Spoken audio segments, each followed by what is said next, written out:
Hello student, Standard 8 Social Science, Chapter number 2, What is around us. In the previous video, we have studied about the lithosphere and the hydrosphere. Now in this video, we will study about atmosphere and the biosphere. So let's study about atmosphere in details. The sphere of air that wraps the earth from all sides is called the atmosphere. जो layer of the air है around the earth is known as the atmosphere.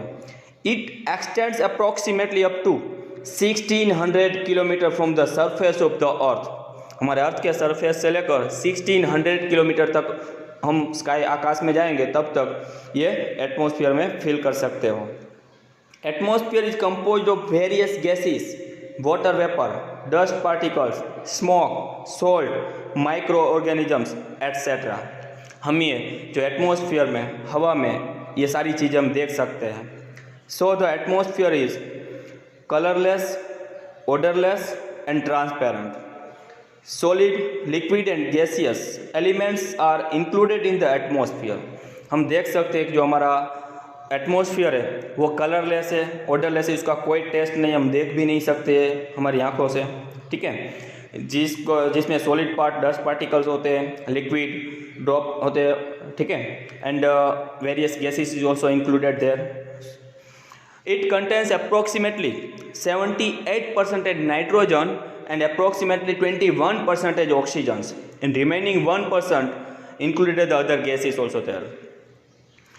अर्थ के अंदर वैसे देखा जाए atmosphere में तो 78% nitrogen है एंड 21% ऑक्सीजन है, और बाकी के जो गैसेस हैं वो 1% में आ जाते हैं. When we go higher from the surface of the earth, the amount of the most of the gases in the atmosphere decreases.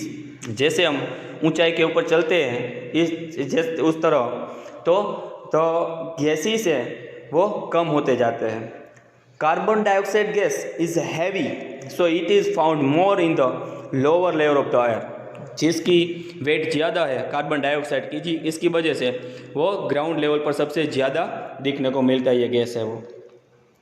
When we talking about the ozone, so we can study about also UV rays, ultraviolet rays. ठीक है, the gas absorbs the ultraviolet rays from the sun and protects the earth from the excessive heat of the sun. Actually जो ozone gas है उसका एक पूरा layer है, जो layer है सन रेज यहाँ पर जो आते हैं उससे हमें प्रोटेक्ट करते हैं, और इसकी वजह से जो अल्ट्रावायलेट रेज है जिसकी इंटेंसिटी हाई होती है उससे हम बच सकते हैं. This gas is more in the proportion in the morning, in the open ground and in the air near the sea. Air near the sea, वहाँ पर आप ये फील कर सकते हो, और सुबह अर्ली मॉर्निंग इसकी हमें फ्रेशनेस फील होती है due to the ozone gas. यही चीज़ हमें वो दोपहर को फील नहीं कर सकते due to the absence of the ozone gas. In this chart you can see that oxygen is 20.99%, यानी कि अप्रोक्सीमेटली 21% है, एंड नाइट्रोजन है वो 78.03%, यानी कि अप्रोक्सीमेटली 79% है. ठीक है, nitrogen reduces the intensity of oxygen. Oxygen की इंटेंसिटी को कम करने का काम नाइट्रोजन करता है, जो हमारे लिए सबसे अच्छी बात है. Due to the heat the water in the form of vapour as moisture. The process of cooling of vapor is called the condensation. जो वेपर है, जो वेपर कूल डाउन होती है, इस प्रोसीजर को कंडेंसेशन बोला जाता है. Various form of atmosphere is scene,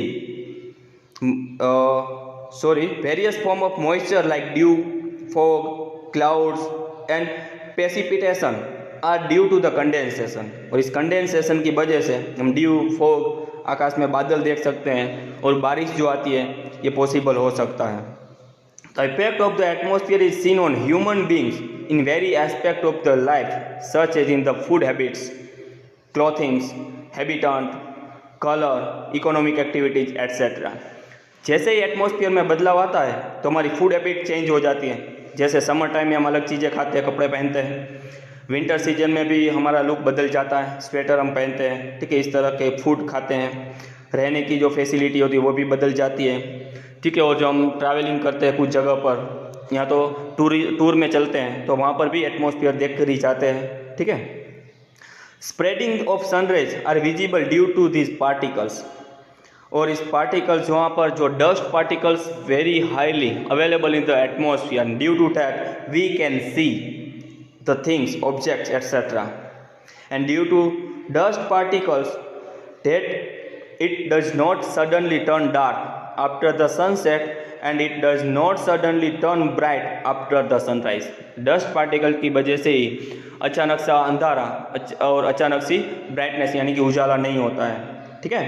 and the sun rays are reflected back with the help of this dust particles on the surface of the earth and we receive the light of the sun. ये continuously reflect होता रहता है dust particle की वजह से, sun rays है, और इसीलिए हम अर्थ के ऊपर सनरेज को भी देख सकते हैं। वेरी इंपॉर्टेंट है कि we are able to listen to the sounds due to the presence of atmosphere. Atmosphere की वजह से हम एक दूसरे की बातें सुन सकते हैं, ठीक है। And that's why radio and Doordarshan telecast is possible. ये सारी चीज़ें पॉसिबल है due to the atmosphere.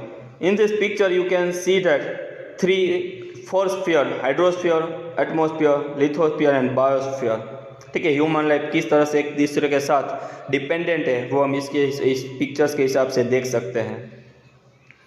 Now last point is the biosphere, most important for the life. The part of lithosphere, hydrosphere and atmosphere where the living world exist is known as the biosphere. जहाँ पर atmosphere, lithosphere and hydrosphere से जो एक नया layer बनता है जिसको बोला जाता है बायोस्फीयर, ठीक है। And that is very important. Earth is the only planet in the solar system having biosphere. बहुत सारे प्लेनेट है बट सिर्फ अर्थ के ऊपर ही ये बायोस्फीयर अवेलेबल है। Biosphere includes vegetation, animals, insects and human beings. ये सारी चीज़ें है वो बायोस्फीयर में इंक्लूड होती हैं, जिसको जीने के लिए हवा यानी कि ऑक्सीजन, एयर की ज़रूरत है, रहने के लिए लिथोस्फीयर यानी कि लैंड, मिट्टी, सॉइल की ज़रूरत रहती है, और पीने के लिए पानी यानी कि हाइड्रोस्फीयर की ज़रूरत होती है। ये तीनों चीज़ों मिलाकर जो वर्ल्ड यहाँ पर क्रिएट होता है इसको बोला जाता है biosphere. Biosphere is divided into two parts, living and non-living. Lithosphere, hydrosphere and atmosphere form the non-living part में आते हैं। ये तीनों चीज़ें हैं, तीनों स्फीयर है वो, except biosphere. And while plants, animals and microorganisms are included in the living world, जिसमें ह्यूमन बींग्स भी आ जाते हैं, एनिमल्स है, प्लांट्स है, फॉरेस्ट है एट्सेट्रा, जिनको ये एयर, वाटर एंड लैंड की ज़रूरत होती है, इसीलिए उसको बोला जाता है बायोस्फीयर। यहाँ पर आप इस पिक्चर में देख सकते हो नेचुरल, मैन मेड, पीपल, जहाँ पर लिविंग एंड नॉन लिविंग दोनों कंपोनेंट रिप्रेजेंट किए बायोस्फीयर के जो पार्ट है वो, ठीक है। Effects of human activities on the spheres you can see in this picture. इस पिक्चर में हम देख सकते हैं कि हाइड्रोस्फीयर में से हमें पानी मिलता है, ठीक है, जिससे क्रॉप्स का प्रोडक्शन होता है, हम पानी पीते रहते हैं, ठीक है। यहाँ पर एटमॉस्फेयर देख सकते हो जहाँ पर birds is flying and clouds create होते हैं, ठीक है। लिथोस्फीयर देख सकते हो जहाँ पर ये फार्मर्स है, ठीक है, और साथ में बहुत सारे क्रॉप्स भी है, ट्रीज़ है एट्सेट्रा है, ठीक है। तो इस तरह से देखा जाए तो ये क्रिएट होता है हमारे चारों sphere. Let's study the effects. कुछ साइड इफेक्ट्स भी है इसकी। Human beings knowingly and unknowingly undertake many activities for the development. हम हमारी डेवलपमेंट के लिए कुछ ना कुछ एक्टिविटीज़ करते रहते हैं, जिससे ये हमारे चारों स्फीयर को नुकसान भी बहुत सारा होता है। And due to that activities जो हमारा यहाँ पर है तो अनबैलेंस हो जाता है, ठीक है, जो पूरी सिस्टम है वो। Underground nuclear testing, too much drilling for mineral oil and excessive drilling of tube wells affects the lithosphere and causes an imbalance. ये सारी एक्टिविटीज की वजह से ये हमारा जो इम्बैलेंस हो जाता है पूरी सिस्टम है वो, ठीक है। तो polar caps have started melting due to increasing heat. Polar जो कैप है हमारा पूरा एंटार्क्टिका है, ग्लेशियर्स है, हिम नदियाँ, वो सब ज़्यादा हीट की वजह से पिघलते हैं, and due to that the level of the oceans is increases, and due to that some of the islands is submerged into ocean. बहुत सारे आइलैंड है पानी में डूबते जा रहे हैं, ठीक है, ये हीट की वजह से। And harmful gases emitted by industries, workshops, power stations and vehicles pollute the air. हमारे जो पूरा एटमॉस्फेयर को बिगाड़ते हैं, पोल्यूट करते हैं, जिसमें कार्बन मोनोऑक्साइड सबसे ज़्यादा पॉइजनस गैस माना जाता है, जिसकी वजह से बहुत सारे लोगों को दिक्कतें होती रहती हैं। Heat on the earth increases due to increase in CO2 in the air.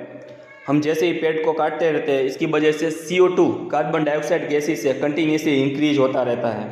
And in this way human activities affect the biosphere. हम इस तरह से जो बायोस्फीयर को सबसे ज़्यादा इसका नुकसान होता है, ह्यूमन बींग से वो खतरे में आ जाती है due to the development activities of the humans. ठीक है, तो इस चैप्टर से हमें ये बहुत सारी चीज़ें हैं जो बहुत इंपॉर्टेंट है, वो सीखने को मिलती है। आई होप कि आप सबको बहुत अच्छे से समझ में भी आया होगा। So thank you so much.